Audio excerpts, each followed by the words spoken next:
Bienvenidos y bienvenidas a todos. Es un orgullo grande de presentar a Mariana, que es una gran investigadora, una gran persona. Yo tuve el orgullo de colaborar con ella y además también es brasileira igual que yo y también tiene una relación y un cariño ahí con Chile.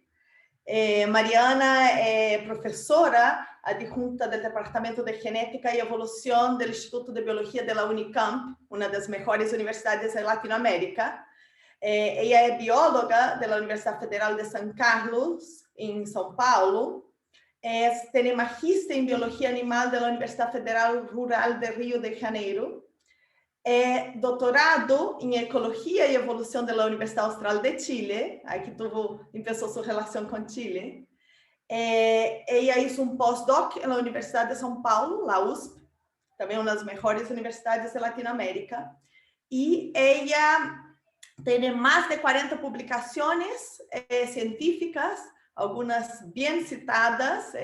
Mariana tiene un bonito reconocimiento por su trabajo, y ella tiene experiencia en el área de ecología, pero también su trabajo actual es más centrado en la evolución molecular de mamíferos, la evolución de familias génicas, genómica y genómica comparada.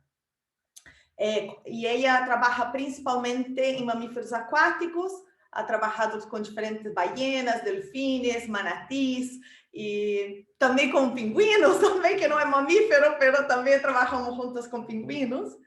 E não se pode deixar de dizer que Mariana é uma grande mulher, é mamã de 2 niños, é um chiquitito que tem só 1 ano e é madrasta de outras 2 niñas. Eu já la vi em congressos internacionais com toda a família. Ou seja, então aí mostra su bonito trabalho e uma pessoa muito completa e que eu admiro muito. Então, te deixo contigo, Mari. Gracias, Ju. Gracias, Leni. Estoy muy contenta de estar acá. Estoy viendo nombres. Gracias a todos por estar acá, de hecho, casi en la hora del almuerzo. Déjame compartir. Dame un segundo. 1 año de webinars y yo todavía... Acá, compartir. Ahora me dicen si ustedes están viendo. Si está todo bien. ¿Sí? Empecemos. Okay. Perfecto. Bueno, de verdad es realmente un gran honor para mí haber sido invitada por mis amigos de la Sociedad Chilena de Evolución para dar esa charla, y por muchas razones. Una de ellas, que como yo ya dijo, es que parte del trabajo que les voy a presentar fue desarrollada en Chile, en la Universidad Austral de Chile, durante mi doctorado con mi tutor Juan Opazo. Hola, Juan. Y bueno, puedo decir que la mayor parte de lo que soy hoy como científica lo debo al entrenamiento que tuve en esos años de doctorado, en los cuales aprendí muchísimo sobre la ciencia, sobre evolución y cómo también las piscolas pueden ser peligrosas, y bromas aparte. Fue realmente un periodo de gran crecimiento personal y académico, el contacto que tuve con los profesores tan distintos, de muchas áreas distintas, pero que me enseñaron demasiado. No voy a decir nombres, sino seguro olvido alguno, pero realmente echo mucho de menos a la UACH, echo mucho de menos a Chile, al cual vuelvo casi todos los años. Siento como si fuese mi segunda casa, de verdad. La última vez que estuve fue en 2019, con Leni, de hecho, y después tenía planeado ir a 2020, pero ya no se pudo. Así que quedará para otra ocasión. Y una otra razón de estar muy contenta con esta invitación, es una razón, la verdad, buena para mí. No creo que sea para ustedes que me escuchen, porque puedo finalmente entrenar mi castellano, que realmente hace mucho no hablo. Les pido perdón porque yo hablo y de verdad me duele un poco escucharme. Perdóname si salgo con unas palabras en portugués, en inglés, o unas palabras que no existen. Yo, ay, perdón, acá. Voy a intentar hacer mi mejor con mi castellano. Afuera el hecho que yo aprendí a hablar con mis compañeros de doctorado, así que no sé si lo aprendí de la forma más culta y correcta del idioma. Pero bueno, vamos a los cetáceos. Yo tengo 2 diapositivas para comenzar esta charla y yo la uso de acuerdo con el público que me escucha. Esa que ustedes ven ahora es la diapo que muestra la ballena y yo la uso generalmente si quien me invita son zoólogos o ecólogos. Esta es la diapo que uso si quien me invita son los genetistas. Ahora, en se tratando de una sociedad de evolución, lo que yo hice en esa presentación es una mezcla. Así que, claro que yo voy a hablar de la evolución desde un punto de vista molecular, pero en unos momentos y otros yo muestro una foto bonita de una ballena, de un delfín, para dejar todo más digerible.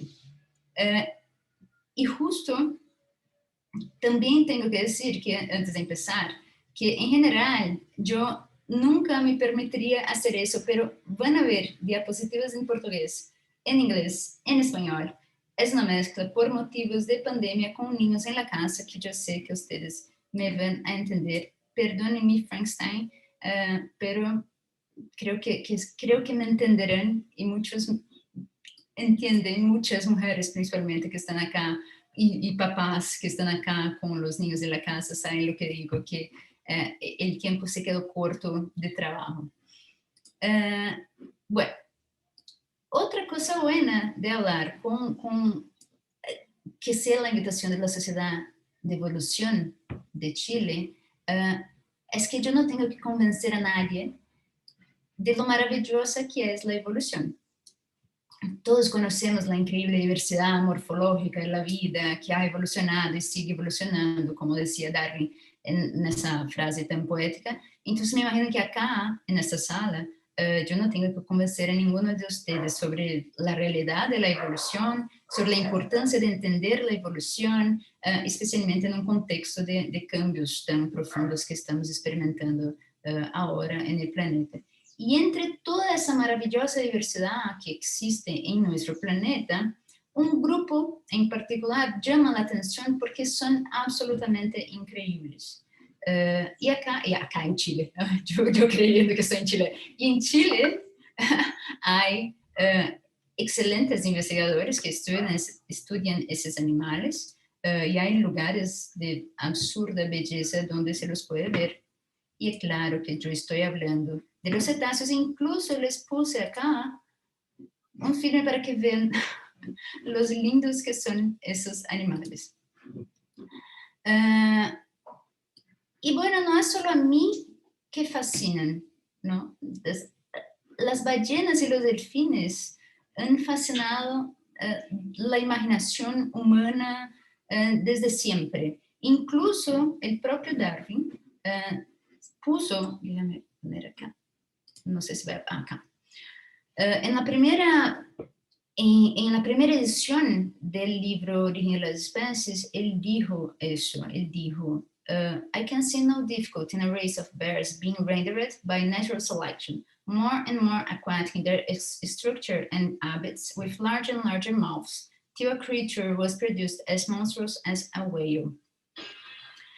Después, en la segunda edición, que fue 2 días después del lanzamiento de la primera edición de Origen de las Especies, Darwin sacó ese extracto porque pensó que causaba más confusión que explicaba su punto de vista. Pero de todos modos, hoy nosotros sabemos que los cetáceos no vinieron, claro, de los osos, como lo mencionó Darwin en ese momento, pero sí, Darwin está correcto en decir que hubo una gradación de este ancestral terrestre hasta la monstruosa ballena que conocemos hoy, y nosotros, con el excelente registro fósil que tenemos de los cetáceos, logramos ver, de hecho, todas las etapas de este animal cada vez más acuático.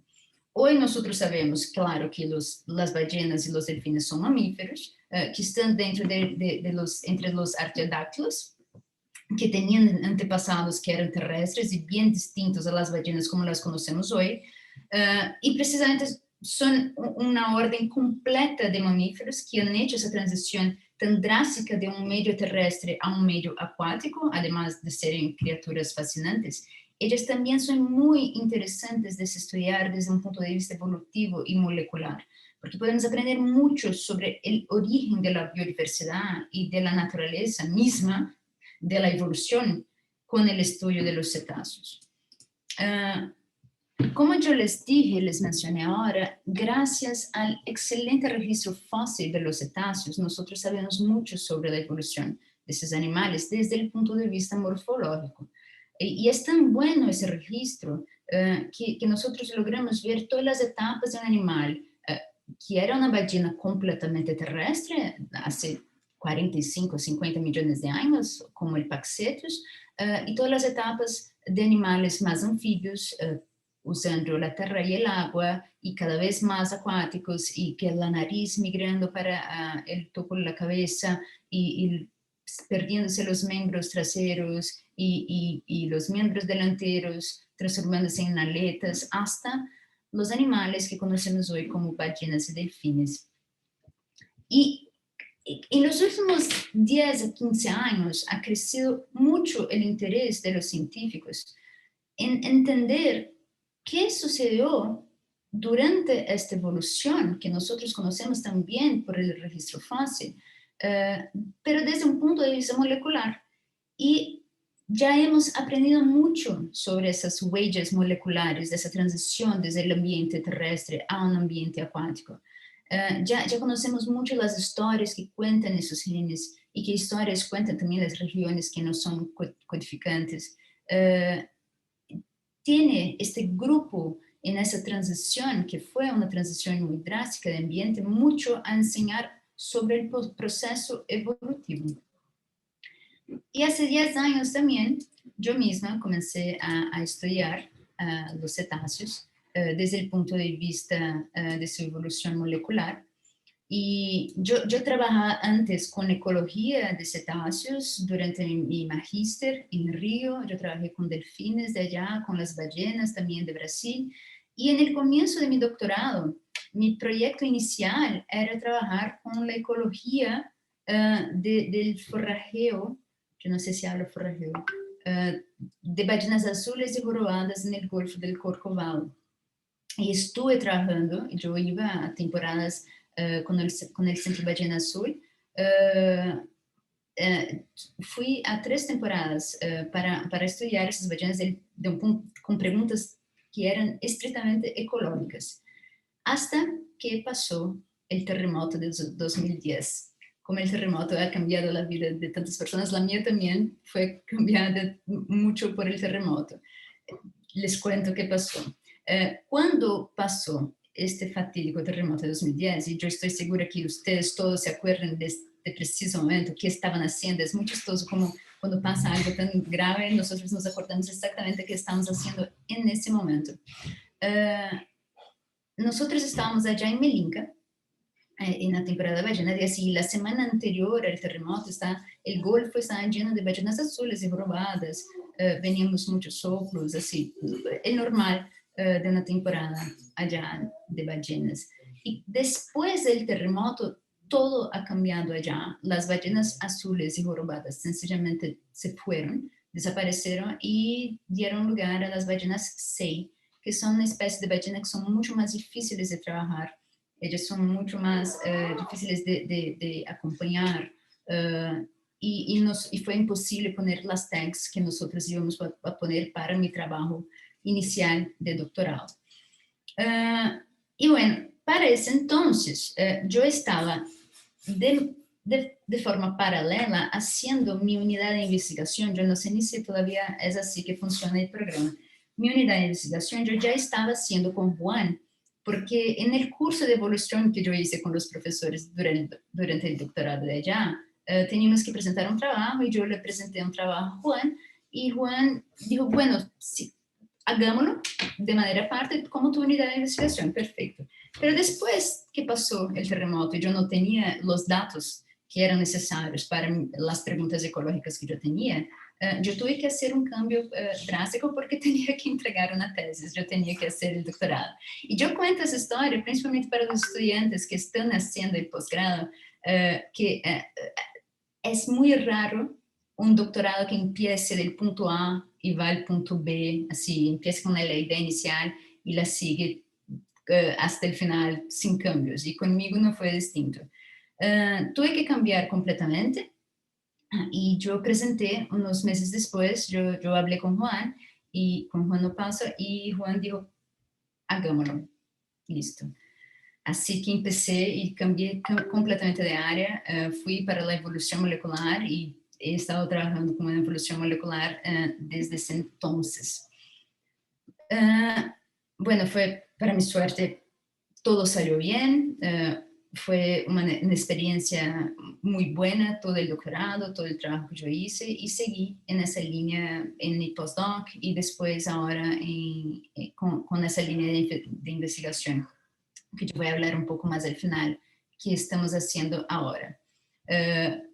Pero como yo digo, aunque mi foco principal sean los cetáceos, las ballenas y los delfines, yo también trabajo con tortugas marinas. Mi estudiante de doctorado está acá, Elisa, que está trabajando con las tortugas marinas. Yo trabajo con insectos, con manatíes y hasta con pingüinos, como yo digo. Básicamente, si tiene DNA, nosotros estudiamos. Y acá yo les voy a mostrar algunos de los trabajos que hemos hecho o estamos haciendo, y lo digo siempre en el plural, porque por supuesto cada trabajo siempre involucra más personas, yo no hago nada sola. Bueno, como esa transición del medio terrestre que se inició hace 50 millones de años a un medio completamente acuático implicó modificaciones tan extensas en prácticamente todos los sistemas de esos animales, hay innumerables aspectos de los genes y del propio genoma que podemos utilizar como objeto de estudio. Y bueno, de verdad hay un sinfín de preguntas para contestar usando la genómica comparativa, y yo les voy a contar un poco de cómo en ese momento tenemos tantos datos a nuestra disposición y cómo ha cambiado y cómo ha sido tan dinámica esta área, tantas cosas, el acúmulo de información fue tanto en los últimos años que hoy podemos hacer muchas preguntas interesantes y sencillamente está a nuestra disposición una cantidad tan inmensa de datos para trabajarnos que es un muy buen momento para sermos biólogos evolutivos en ese momento.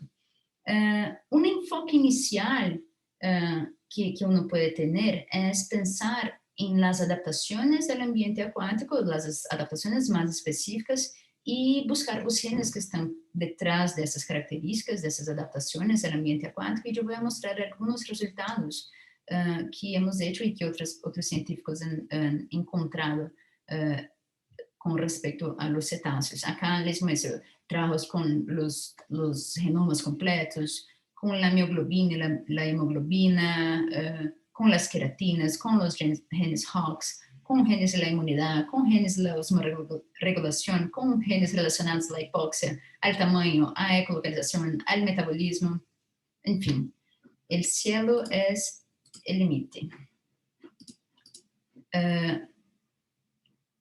Pero siempre me gusta mostrar ese trabajo, y aunque él haya sido hecho en 2013, que para mí fue ayer, pero que 2021, o sea, hace 8 años que fue hecho, es un trabajo muy interesante porque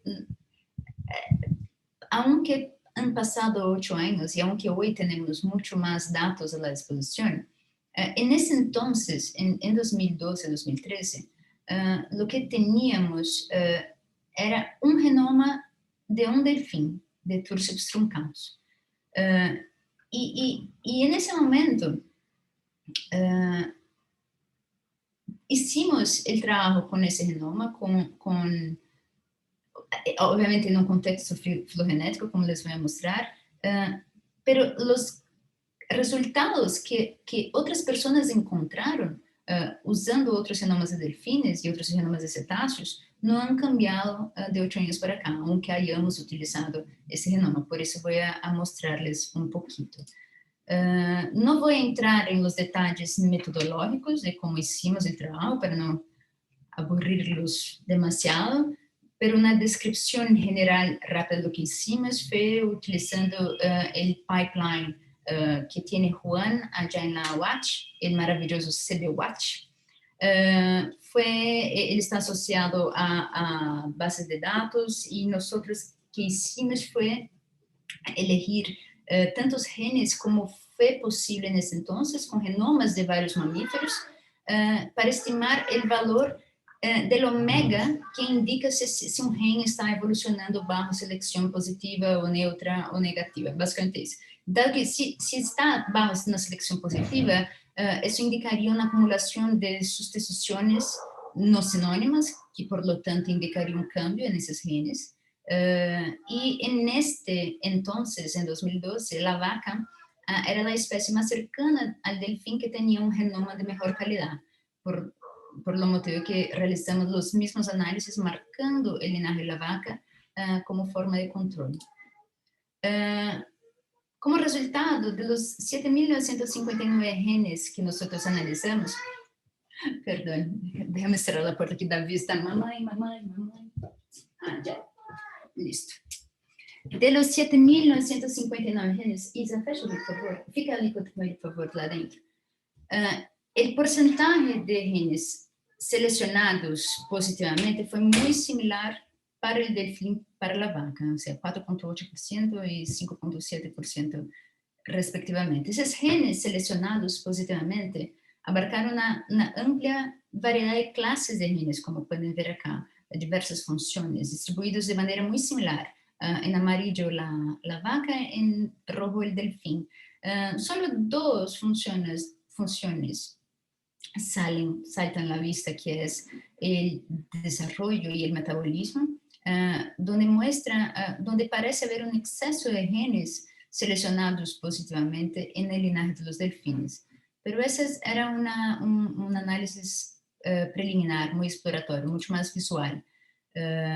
Cuando hicimos el análisis estadístico de enriquecimiento de genes en el Panther, mostró que estadísticamente hablando, solo los genes en la categoría relacionada con el proceso de desarrollo realmente mostraban una sobrerepresentación en el linaje de los delfines. Y entre esos genes, genes relacionados, por ejemplo, con el desarrollo del sistema nervioso, con el desarrollo del corazón, del riñón, del pulmón, factores de transcripción, que yo hice un trabajo después con eso, no creo que va a alcanzar a contar para ustedes, y algunos genes que estaban solo en el linaje de los delfines, que, por ejemplo, genes relacionados al desarrollo del nariz, de la narina, del hindling, de los miembros traseros y del folículo del pelo.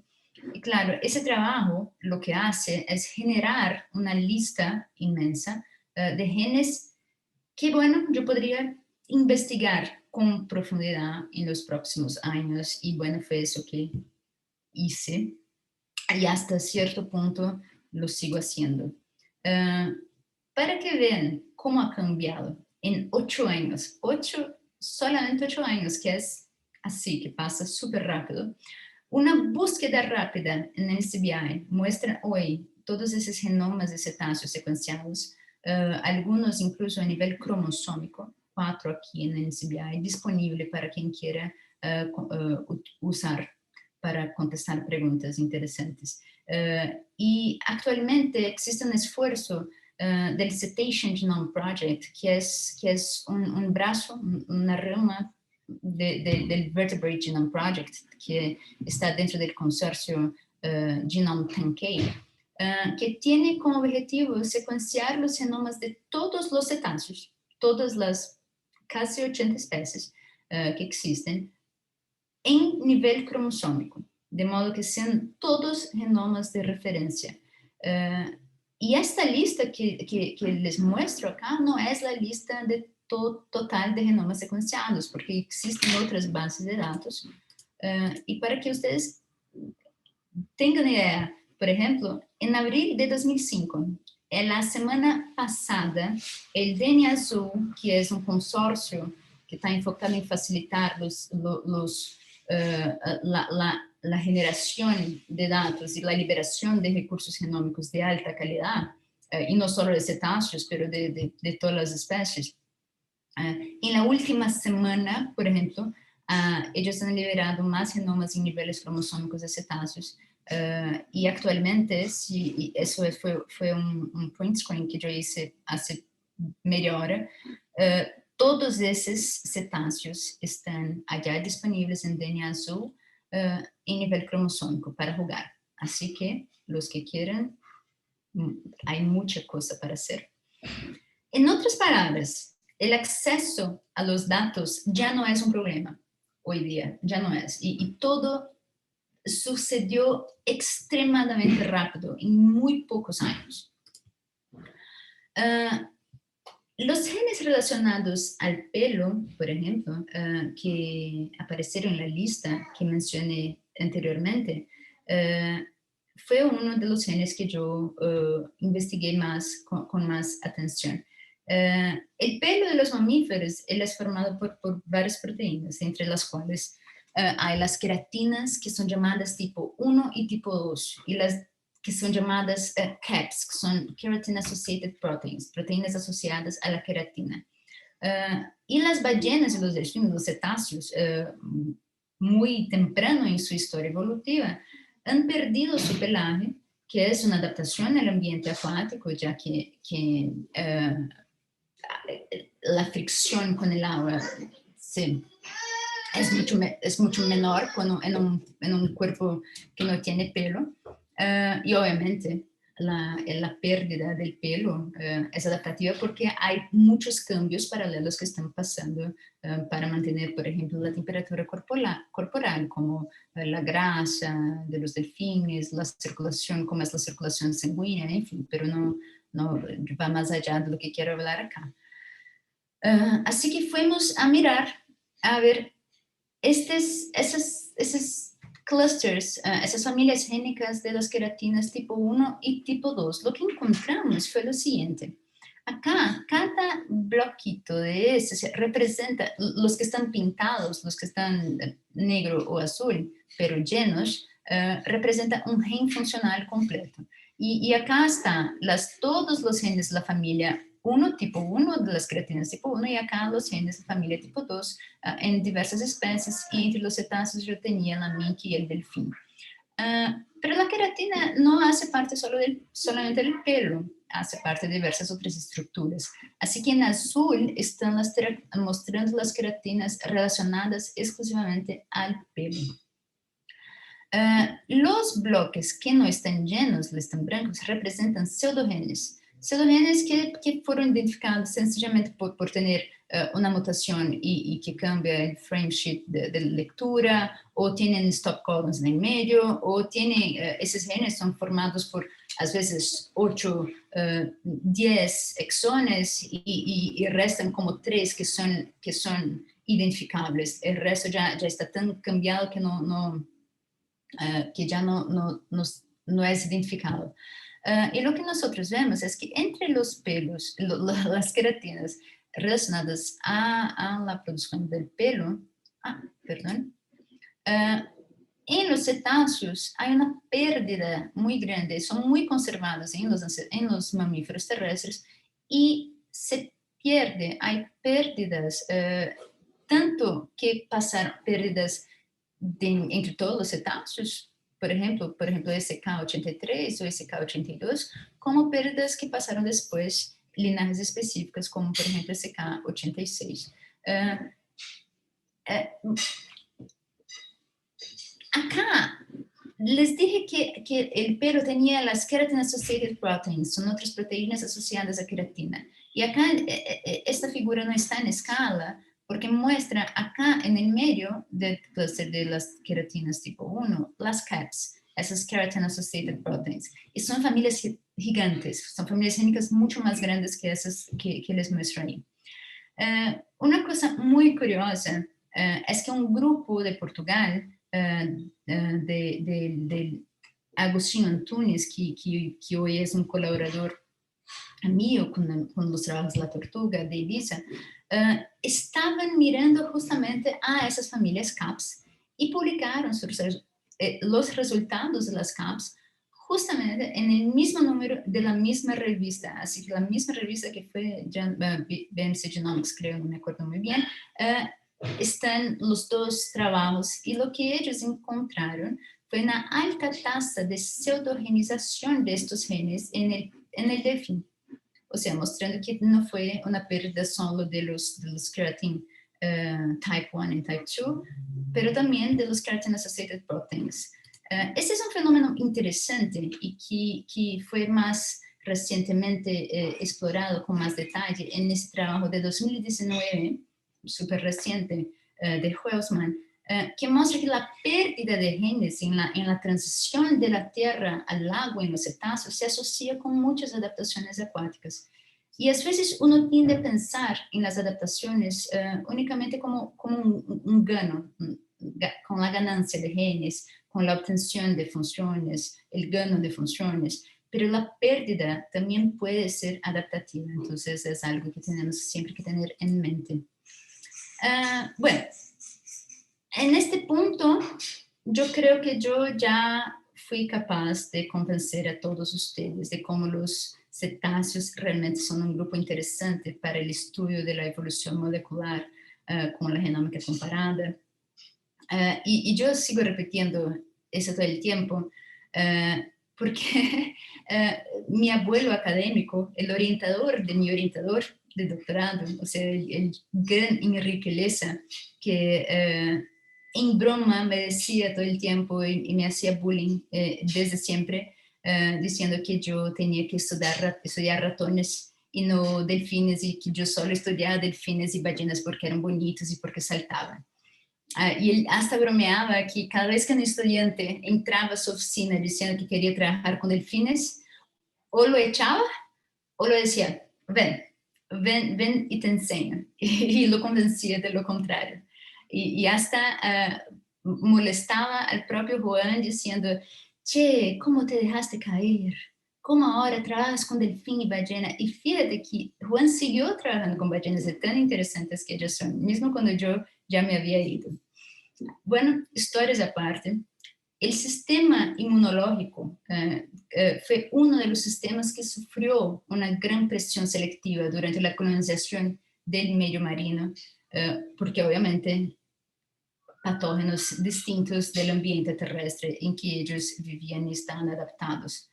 Yo, por falta de tiempo, no voy a saltar de los shrugs, voy a hablar de este trabajo que hay algunas razones especiales para que yo quiera hablar de este trabajo en particular. Los cetáceos están en todas partes, están en todos los mares, están en ríos, están en el océano abierto, están en los trópicos, están en las zonas templadas, están en los polos. Y un aspecto muy interesante también de los cetáceos es que estos animales migran entre los trópicos y las regiones templadas y los polos. Y esa radiación a distintos ambientes a lo largo de la evolución de los cetáceos, claro que debió representar desafíos relacionados con encontrar patógenos que son distintos, lo que tiene que ejercer una presión en la evolución de esos animales. Entonces ahora estoy hablando de una segunda radiación, estoy hablando no de la transición del ambiente terrestre al ambiente acuático, pero sino esa radiación entre distintos ambientes acuáticos de todo el mundo por los cuales los cetáceos pasaron. Existe y se sabe un gradiente de diversidad y de riqueza de especies a lo largo de la amplitud latitudinal, que muchos científicos trabajan, es un hecho muy conocido entre todos. Y se sabe también que la abundancia de los patógenos tiende a disminuir con el aumento de la latitud. Y es probable que las especies tropicales estén más expuestas a ese tipo de amenaza que las especies de las zonas templadas y las zonas del polo. Lo que nos hace preguntar, ¿cómo Además de cómo evolucionaron los genes relacionados al sistema inmunológico en los cetáceos en la transición del ambiente terrestre al ambiente acuático, pero cómo fue esa transición entre distintos ambientes acuáticos. ¿Cómo fue eso en la evolución? ¿Cómo se refleja este hecho en la evolución molecular de los genes relacionados a la inmunidad? O sea, la variabilidad de los genes de inmunidad estaría relacionado con la latitud. Una vez que los cetáceos migratorios, aquellos que migran, porque no son todos los que migran, suelen vivir tanto en regiones templadas como tropicales, ellos están expuestos a distintos conjuntos de patógenos. Obviamente, si uno tiene como home range mitad del planeta, se va a encontrar con mucho más patógenos que aquello, tal vez, por ejemplo, que esté en un solo lugar toda su vida.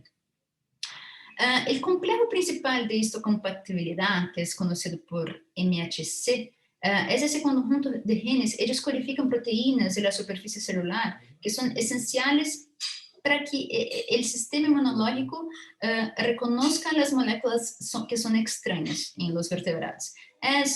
Son genes que son extremadamente polimórficos, permiten la detección de amenazas representadas por los patógenos, y la variabilidad de los genes está relacionada con la capacidad de detección de estos patógenos. Muy bien. Lo que nosotros hicimos fue recuperar todos los MHCs que estaban disponibles en las bases de datos para diversas especies que diferían en sus características ecológicas, sean migrantes o tropicales o de zonas templadas o no migrantes o que eran más oceánicos o que eran más costeros. El árbol de genes, claro, él no recupera especies monofiléticas y muestra, o sea, ustedes en ese momento van a tener que creerme, porque obviamente no pueden ver nada en este árbol, pero créanme, lo que nosotros vimos acá primero, alelos que son transespecíficos, o sea, que son alelos idénticos que aparecen antes de la especiación y se mantuvieron por selección, y también lo que nosotros podemos ver con el árbol es la convergencia de algunos alelos por una presión selectiva similar y no por ancestralidad. O sea, pero esas dos cosas, tanto los alelos transespecíficos como la convergencia, ya había sido muy descrito en la literatura, no era muy novedad que nosotros encontrásemos eso con los MHCs de los cetáceos. Pero cuando hicimos el análisis que muestra la distancia entre los alelos, separando los cetáceos entre los que migran, los que están en las zonas templadas y aquellos que están solamente en las zonas tropicales, lo que vemos en general es una mayor divergencia de alelos en MHC para los cetáceos de zonas tropicales en comparación con las zonas templadas y también con los que migran, ¿cierto? Y cuando vemos los cetáceos que tanto alternan zona oceánica con costera, con los cetáceos que están exclusivamente en zonas costeras, con los que están más oceánicos, también un aumento en especies oceánicas. Fue, de cierto modo, un poco una sorpresa, porque nosotros lo que esperábamos, nuestra predicción de nuestra hipótesis era que los cetáceos que migran estarían expuestos a más patógenos y por lo tanto eso podría ser ver reflejado por una más alta diversidad en los MHC en esos cetáceos. Así como en cetáceos que alternaban zonas costeras y zonas oceánicas, pero fue justamente el contrario. Sin embargo, las diferencias acá no son significativas estadísticamente, lo que sugiere que la influencia de otros factores sean fuertes, además de la selección mediada por patógenos. Es claro que el aumento del muestreo para incluir más especies de cetáceos seguro va a ayudar en ese tema. Y claro que también se necesita más investigación sobre la distribución de patógenos acuáticos, que es impresionante la poca información que tenemos acerca de los patógenos acuáticos, de río, de mar, es realmente muy poco. Y claro que también en ese contexto los estudios poblacionales son muy útiles para determinar el papel de los grupos en la transmisión de enfermedades, en la selección de patógenos, en fin. Hay diversos puntos que nosotros discutimos en el trabajo, pero ustedes me dicen, pero Mariana, pero qué resultado tan aburrido. ¿Cómo me muestras algo? La pregunta es tan interesante y cuando me muestras y yo estaba esperando algo y no encontramos y además no es estadísticamente significativo. Y claro que en parte yo estoy de acuerdo con ustedes, pero yo quería mostrar ese trabajo justamente por eso, porque en primer lugar, la pregunta todavía me parece muy interesante y yo estoy segura que el aumento, cuando haya más información, ese trabajo tiene que ser hecho nuevamente. Pero, aunque no haya diferencia estadística, sigue siendo un resultado, sigue siendo información. Y eso es un mensaje que yo gostaría de pasar a los estudiantes que muchas veces esperan algo y no lo ven y se quedan muy frustrados. Y yo les digo, no estén así. Cualquier información es importante, aunque vayas a publicar en el Journal of Negative Results. No estén tan agarrados en tu hipótesis, en tu predicción, a punto de no ver la belleza de un resultado que no es significativo. Porque, bueno, es así que funciona la ciencia. Ese trabajo es de una estudiante mía de magíster que está haciendo el doctorado ahora y afortunadamente ella tiene muy buen ánimo y le gustó mucho hacer el trabajo y fue una experiencia muy placerosa para todos.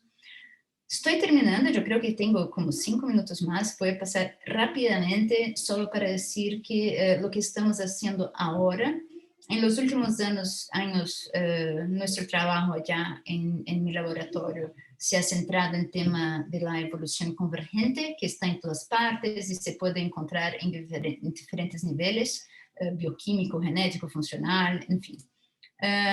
Y no, los cetáceos no son los únicos mamíferos acuáticos, como ustedes saben, nosotros tenemos otros dos órdenes, tenemos los pinípedes que son acuáticos, pero también terrestres, así que tienen varias particularidades todavía de animales que usan la tierra.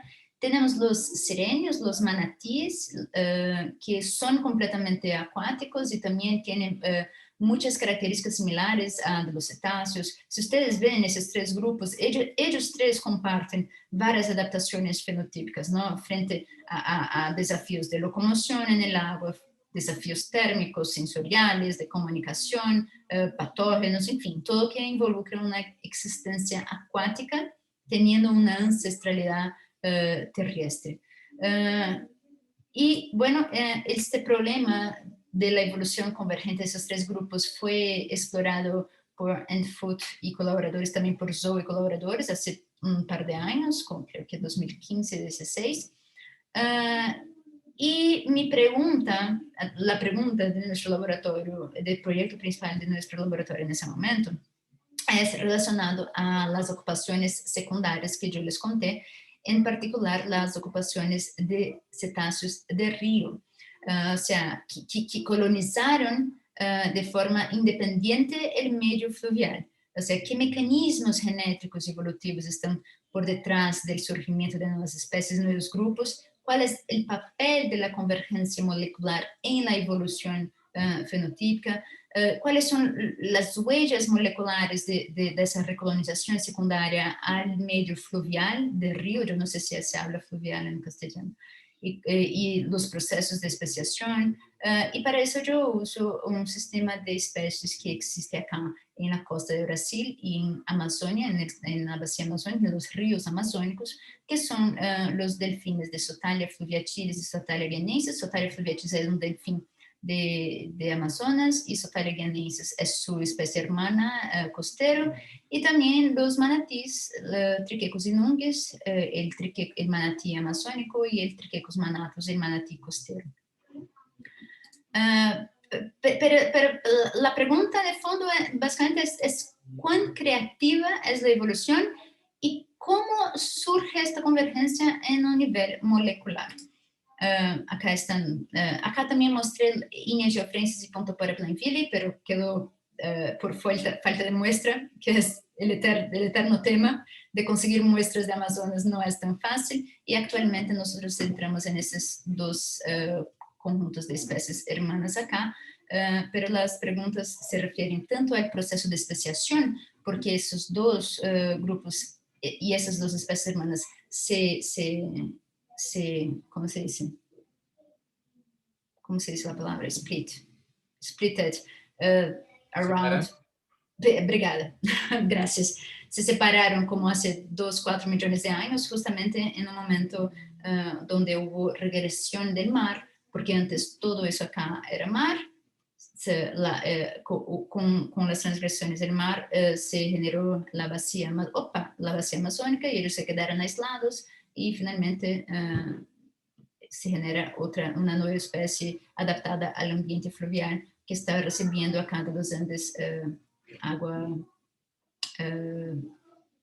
dulce. Lo que estamos haciendo es secuenciar los genomas de esas 4 especies. De Triquecus manatus ya tenía en la base de datos, pero nosotros mejoramos el genoma y secuenciamos Sotalia guianensis, Sotalia fluviatilis y Triquecus inunguis. Y lo que estamos haciendo ahora, la caracterización básica del genoma, que se hace siempre, haciendo el ensambling, análisis de la cualidad, de predicción de genes, de anotación, la evaluación con busco. Y en ese momento estamos haciendo las análisis de ontología. Yo creo que ya se hizo. Sí, ya se hizo. Y análisis de expansión y contracción de familias génicas y de la diversificación de especies. Nosotros usamos, y fíjate cómo funciona eso, hace 5 años, sí, en 2015, lo que teníamos en ese momento era Illumina. Illumina era lo que todos usaban, ¿cierto? Y usamos en ese momento para secuenciar 2 estrategias de pair and mate pair, usando inserciones de 3KB y 8KB, y secuenciamos en una cobertura alta. Yo tenía interés en tener una cobertura muy alta, 257, 186, 394, o sea, eran muchos datos. Generamos realmente más de 400 billones de bases de datos para Sotalia fluviatilis. En fin, muchas bases, muchos datos. Perdón. ¿Y qué pasó? ¿Qué pasó que ahora casi nadie usa Illumina? Las estrategias para secuenciar son otras, usando long reads más y no más tan short reads. Así que en este momento les cuento que lo que estamos haciendo es mejorar la calidad del genoma la calidad del genoma de los dos Sotalia. Nosotros, yo y Susana Caballero de Colombia, de la Universidad de los Andes, estamos trabajando juntas. Nosotros en ese momento tenemos la sangre para enviar a Estados Unidos para hacer, usar el Hi-C para tener esos genomas en nivel cromosómico de los dos Sotalia. Y lo que estamos esperando es los papeles de Colombia para el envío y la recepción de las muestras, que es un tema que yo no sé en Chile porque nunca tuve que hacer eso, pero en Brasil y Colombia se tarda. Todo que involucra papeles y gobierno se tarda.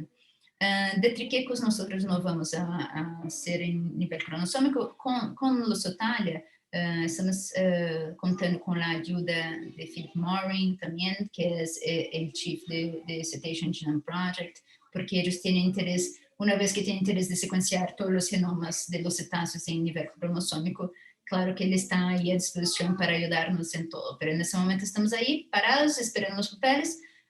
Sin embargo, yo creo que hasta el fin del año, por lo menos, nosotros tendremos los genomas ya para hacer todos los análisis y disponibilizar para quien quiera hacer también cosas con esos Sotalia. Para terminar, solo contar un poco qué estamos haciendo en el laboratorio también, y para que me llamen en el futuro para una próxima charla. Claro que yo no podía contarles todo. Claro que yo tengo que dejar a ustedes queriendo más, saber más de cetáceos y que sea presencial. Llévenme a Chile.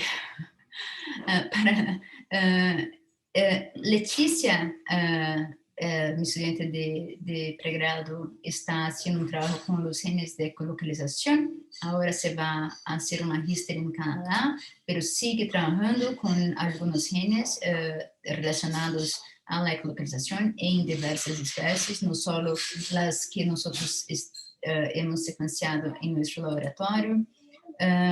No les voy a decir mucho, no voy a dar spoiler. De repente pueden llamar a la propia Leticia a hablar a ustedes los resultados. Felipe, mi estudiante de magíster, está trabajando con la evolución molecular de genes relacionados al tamaño de los cetáceos, trabajando con diversos genes y también tiene resultados bien interesantes, pero está todavía desarrollando el trabajo. Genes relacionados al metabolismo. Lo que pasa es que los cetáceos, las ballenas, precisamente las que migran, tienen un metabolismo muy distinto de los mamíferos terrestres. Los mamíferos terrestres, nosotros tenemos las hormonas que dan, por ejemplo, la sensación de saciedad, no nos permiten comer como si no hubiese mañana, a no ser en el 18, yo creo que hay una excepción.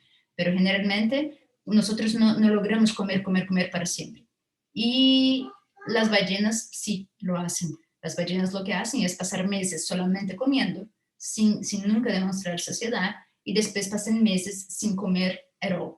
Así que claramente tienen una regulación distinta de los mamíferos terrestres, y nosotros estamos investigando esa cuestión. Acá son los estudiantes que están haciendo parte en ese momento del laboratorio. Y finalmente, agradecer, perdón, creo que pasé unos minutos, creo que ustedes tienen hambre ya, pero agradecer a los colaboradores de esos trabajos diversos. Acá yo puse los colaboradores que estoy trabajando actualmente, pero no puedo dejar, obviamente, de agradecer públicamente de nuevo a Juan Paso, que yo hablé ya no aguanto más escuchar de Juan Paso, pero agradecer a él por todo, porque de verdad él me permitió empezar todo eso, y soy eternamente muy agradecida a él, y a la UACH, y a todo, y todo que me proporcionó Chile. Y eso es. Gracias Susana, Juliana, Vera, Miriam, Fabrício, Marcos y Mike, que estamos haciendo trabajos ahora. Y si tienen preguntas, yo contestaré feliz. Déjame interrumpir. Yo creo que ya, listo. Eso es. Hola, Magdalena. Gracias, Mariana, por la presentación. Hablé demasiado, déjame beber agua. Sí, muchas gracias. Si alguien tiene preguntas, por favor. ¿Entendieron todo? Sí, perfecto. Yo tengo una pregunta. Dime. Sí. Oye, lo que tú nos muestras ahora es súper interesante porque, o sea, y los avances también, desde que nos conocemos hace años, y me alegra todo lo que has hecho y todo lo que has construido. Así que felicitaciones por eso, y gracias por la charla. Mi pregunta está relacionada porque ¿cómo uno puede, tú lo que estás viendo a veces, o me da la impresión, puede que me equivoque, es que es todo muy gen específico, ¿sí? Muy ¿Ya? Entonces, pero ¿cómo uno podría incorporar una visión más? Porque los genes no actúan por aislados, sino que hay factores de transcripción, hay factores pleiotrópicos, etcétera, todo lo que sabemos en términos genéticos. Entonces, ¿cómo esa mirada que tú nos cuentas ahora de genes específicos podría ahora expandirse a una mirada un poco más integradora de distintos mecanismos genéticos que están detrás de estas adaptaciones? Gracias, Lenny, por la pregunta, porque yo, unos minutos antes que obviamente yo terminé la presentación, 2 minutos antes de la hora de presentar, y 2 minutos antes de la hora de presentar, yo saqué una diapositiva que tenía la carita de Charles Darwin diciendo: la selección natural no es todo. y que los genes no son todo y que solo es una parte de toda la historia que nosotros contamos. Cuando nosotros hacemos toda la análisis de genoma, por ejemplo, claro que son dos estrategias distintas. Claro que yo mostré algunos de los trabajos que muestran genes específicos que están responsables por características específicas, pero nosotros no miramos solo los genes. Por ejemplo, el trabajo de Felipe, que trabaja con la evolución molecular de genes relacionados al tamaño, no trabaja solo con genes, sino con la región regulatoria de los genes. Cuando yo digo genes, es no necesariamente solo la parte codificante que va a producir la proteína en sí, pero sino la parte regulatoria con toda la dinámica de los enhancers, de los promotores y de los factores que son ligados, que van a expresar el gen o no. En ese sentido, por ejemplo, no mostré, tenemos un trabajo que habla de la miostatina, que es un gen relacionado a pérdida muscular, y nosotros encontramos las señales, no en el gen, que es un gen súper importante y bien pleiotrópico, de hecho, es usado para un montón de cosas, sino que en la región regulatoria los cambios que se dieron dentro de un contexto filogenético. Entonces, no miramos solamente al gen, tenemos cada vez más mirado, de hecho, para no para la parte solamente codificante, sino que para la parte más regulatoria. Es que es más fácil en el sentido de que los modelos que nosotros conocemos de evolución son más para los genes codificantes. Nosotros todavía estamos gateando en propor un modelo de evolución para las regiones que no son codificantes, las regiones regulatorias, por ejemplo. Pero cada vez más estamos mirando esa parte. En definitiva, no creo que los genes contan la mayor parte, de hecho, contan una parte pequeña de todo lo que es el genoma y de todo lo que pasó en la historia evolutiva de los cetáceos. En la próxima yo muestro. Mariana. Gracias, William. Tenía la mano levantada.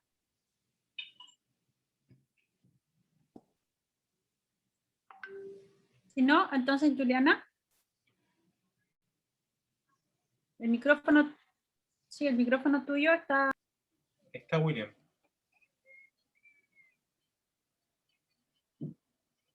¿William? Ah, espérense. Sí, Juliana dice que están silenciados por nosotros. Ahora sí. Ahora pueden. Hola, buenas tardes. Ahí sí, que estaba... Ay, Lo había dejado bloqueado mientras estaba la presentación para que no... Perdonen. sí, perfecto, entonces se escucha. Muchas gracias por la presentación y la oportunidad, digamos. Quisiera hacer una pregunta con respecto a la masa corporal. La pregunta es que si uno podría ver también la masa corporal de la especie que consume algún cetáceo y ver el cociente, es decir, la masa del cetáceo dividida por la masa de su presa, y si ese cociente tiene alguna, ¿cómo decirlo? Se puede ver a nivel en la historia evolutiva, es decir, si ese cociente tiene algún cambio. Esa es la pregunta que quiero hacer, no sé cómo explicarla bien, pero... Yo creo que te entiendo, sí. En realidad, yo no conozco la información de cómo se ha cambiado la dieta. Obviamente cambió, porque principalmente los misticetos, que son filtradores y desde hace 35 millones de años ya no tienen dientes, entonces son consumidores básicamente de plancton y zooplancton que tienen mucha energía. O sea, la cadena, ¿cómo se dice en portugués? La cadena trófica. No sé cómo Perfecto. decir. Cadena trófica, sí. Ah, bueno, mira, es un test tan parecido. La cadena trófica ellos es muy corta, de modo que obviamente sacan mucha energía y obviamente las presas que comen están en parches y pueden ser encontradas en una cantidad masiva en los polos y logran comer esa cantidad inmensa, pero nunca, no ha sido así desde siempre, pero no conozco esa información. De verdad interesante sería mirar a ver cómo ha cambiado la dieta. O sea, puede ser, yo no conozco, no quiere decir que no haya. Tengo una amiga que trabaja con la dentición de los odontocetos y de los fósiles y para acá, y cómo ha cambiado la dieta. pero no pensando en cuestión de cómo eso ha permitido que se alcance los tamaños que han alcanzado los cetáceos comparado con todos los otros mamíferos, que son gigantes. Una ballena azul es mucho más grande que el mayor animal que ya haya estado presente, mucho más grande que el más grande dinosaurio, por ejemplo. Y son varios factores que permiten ese tamaño. El ambiente acuático, que se permite esos tamaños tan gigantes. El gigantismo es muy conocido en el medio acuático, en tiburones, en ballenas, pero también obviamente la dieta. Y ahí entra una cuestión interesante que es un trabajo que Juan, de hecho, publicó reciente, que otros han publicado, respecto de los mecanismos supresores de cáncer que tienen los cetáceos. Una vez que con esos tamaños tan gigantes que tienen, se emerge lo que se llama de paradoxo de Peto, que es un tamaño más grande, son más mitoses y por lo tanto más probabilidad de errores que causan cánceres y sin embargo la tasa de cáncer en cetáceos es muy baja y como en la evolución, cómo la evolución ha solucionado esa cuestión. Y bueno, hay muchas hipótesis, muchas cosas relacionadas con el tamaño, pero interesante. Voy a hablar con mi estudiante. Muchas gracias. Olá, Mari, gracias por su charla. Muy buena, muy entretenida. Hoy tengo una duda, una pregunta que me hice ahora, en verdad, no sé si tú sabes, pero bueno, el MHC en general tiene que ver con respuesta a patógeno y selección de pareja, la mayoría de los vertebrados, ¿cierto? Tiene que relación con el olfato. ¿Tiene algún dato en relación a eso para, o sea, tiene varios estudos, ¿cierto? En humanos, en pingüinos, de selección de pareja y relación con MHC, pero ¿cómo funciona eso con mamíferos acuáticos como cetáceos, assim? No 100% acuáticos. No tengo idea, pero es interesante porque bueno, relación con... No tengo idea, porque tú dices de la olfato, yo no sé cómo se dice.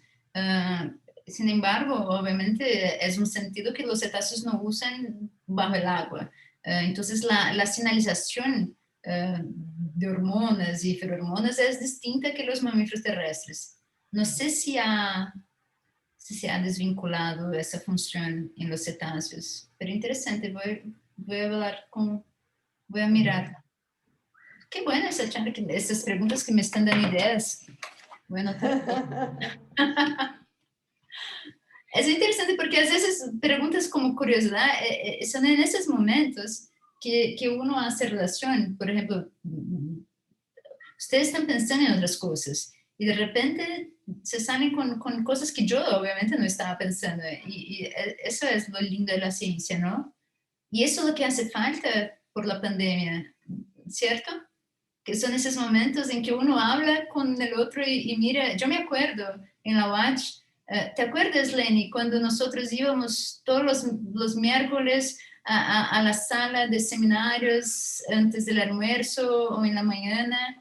Y era una cosa que siempre me sorprendía y que yo aprendí en Chile, y que Juan me dijo, de hecho, cualquier cosa. Una vez yo no fui a una charla, yo no me acuerdo ni el motivo, y me preguntó, ¿por qué no fuiste a la charla X?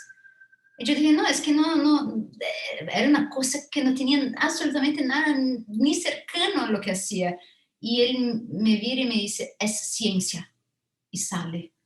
Y yo, es ciencia, de verdad, no me olvidaré, es ciencia, y salió de mi oficina, y yo dije, es ciencia. Y eso es una cosa muy que me hace mucha falta, tanto de la UACH, yo no sé si siguen haciendo eso, pero siempre me sorprendió que todos iban a todas las charlas, a todas las defensas de tesis, a todo íbamos. Y, en fin, ese tipo de conversación hace mucha falta. Estoy nostálgica, perdón. Bueno, já que a Mariana ha hablado tanto de Juan Opasso, ele também está invitado no próximo mês a ser uma charla punto del ciclo de charlas de la sociedad. Ya dejamos ahí Ahí el está llamado, Juan. ahí está Juan. Es ciencia. No, de verdad aprendí mucho en la UACH. Yo echo mucho de menos. Hasta el frío yo echo de menos. ¿Alguna otra pregunta? ¿Consultas a Mariana? Algunos yo creo que están tímidos porque me han hecho, de mi laboratorio me han hecho preguntas por WhatsApp. Mira, Aquí está la oportunidad de hablar con la Mariana. esa es otra cosa que aprendí en la UACH, a preguntar. Todos preguntaban de todo. Madalena, pregúntame. Sí, yo creo que tienen hambre, entonces almorcemos. Oh, hola.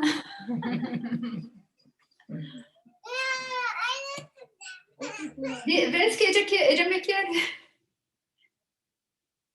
Estaba viendo Peppa Pig. Oye, Mariana, no sé si hay más preguntas. ¿Sí? No, están todos muy tímidos. ¿No? Yo voy a aprovechar de hacer otra pregunta, ya que hace tiempo que no hablamos.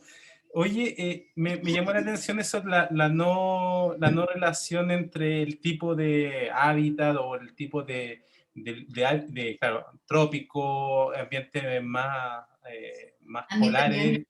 con el tema de la HMC. Y quería preguntarte, porque tú, ¿qué MHC viste? ¿El complejo 1, el complejo 2?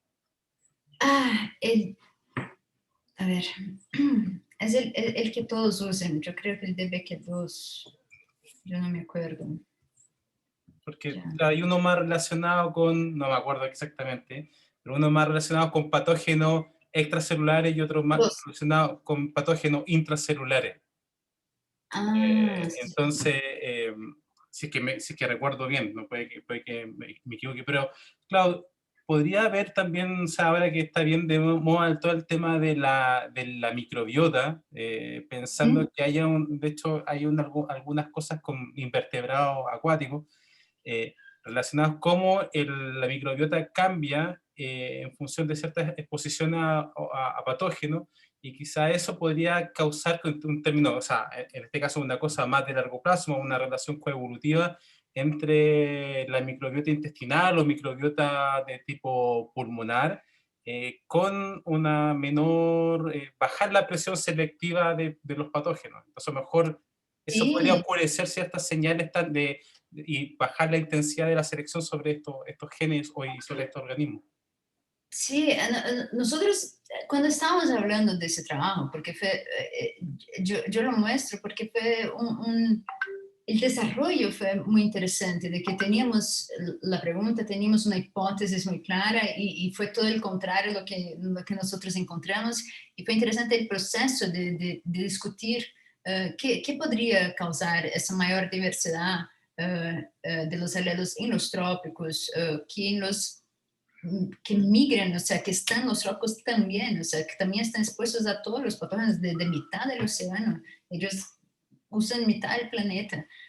Y además de los oceánicos y los que alternan los costeros. Que además los costeros están expuestos a mucho más patógenos ¿no? De hecho, era lo que pensábamos, porque no sabemos. La verdad es que no tenemos idea de los patógenos que están offshore. No tenemos idea de si es más o menos. Y cuando fue todo lo contrario, yo me acuerdo que mi estudiante magíster y yo estábamos hablando del costo migratorio, porque hay un costo que podría estar asociado también, porque hay un trabajo mostrando en aves migratorias que también ese costo de migración podría estar relacionado a una diversidad menor. Y alguien habló sobre la relación de los patógenos con la microbiota. Llegamos a levantar esta hipótesis, pero la verdad es que trabajar con cetáceos, en ese sentido es mucho mejor trabajar con drosófilas y ratones, que uno puede sacar un montón y abrirlos y ver y tener los datos concretos, que los cetáceos, que nosotros quedamos mucho en la idea sin poder nosotros no vamos a sacar delfines del mar y abrirlos y tener acceso a esa información. Así que dejamos, yo me acuerdo perfectamente, porque teníamos un montón de cosas, pero nos focamos en algunas hipótesis que están en el trabajo que se fue publicado, pero esa la dejamos de lado sencillamente porque no teníamos cómo ver eso. Pero es muy interesante. Sencillamente nosotros sabemos que probablemente eso se debe a la influencia de muchos otros factores que no la selección mediada por patógenos, que era nuestra hipótesis inicial. Que obviamente es toda una relación súper compleja que no va a estar reflejada tan lindamente en la diversidad de un solo gen, de una clase solo génica de genes relacionados a inmunidad. Pero es muy interesante eso. Tú trabajas con eso, ¿cierto? ¿Ves por qué ese cambio es importante? Tú que trabajas con microbiota de Drosophila. Sí, puede salir cosas interesantes. Chévere. Muy chévere. Bien, Hace más, años no hablo la palabra chévere. Dime. más preguntas. No, solo un comentario, Mari. El otro gen interesante de estudiar relacionado al sistema inmune, que hemos estudiado también, los TLRs. Sí, además los TLRs, este mi estudiante de magíster que hizo con los de histocompatibilidad, el segundo capítulo de su tesis es con los TLR y NLRs. Qué difícil hablar. Pero fue más una caracterización de los genes, o sea, de expansión y contracción y de sintonía, porque esa era una información que no se tenía mucho en los cetáceos, pero todavía no ha publicado, pero está, de hecho no terminó. De hecho, le voy a escribir ahora.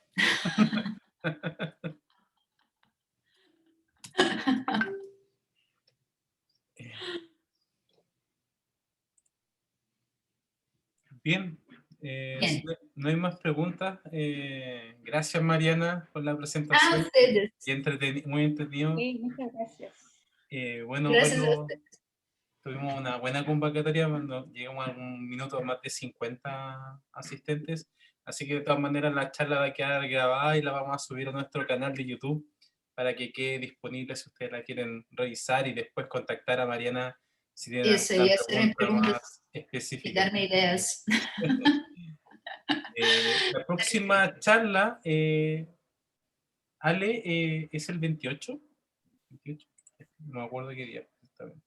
No estoy segura si el 20 o el 27 es Andrea. 27 de abril. Sí. Sí, ahí vamos Andrea a tener Silva, así que andaba por ahí.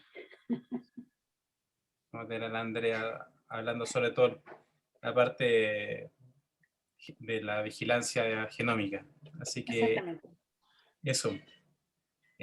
Bueno, muchas gracias a todos. Gracias a Así que ustedes. un gusto verlos. Chao, Gracias. chao. Chao, que estén bien. Ah, Bien. gracias.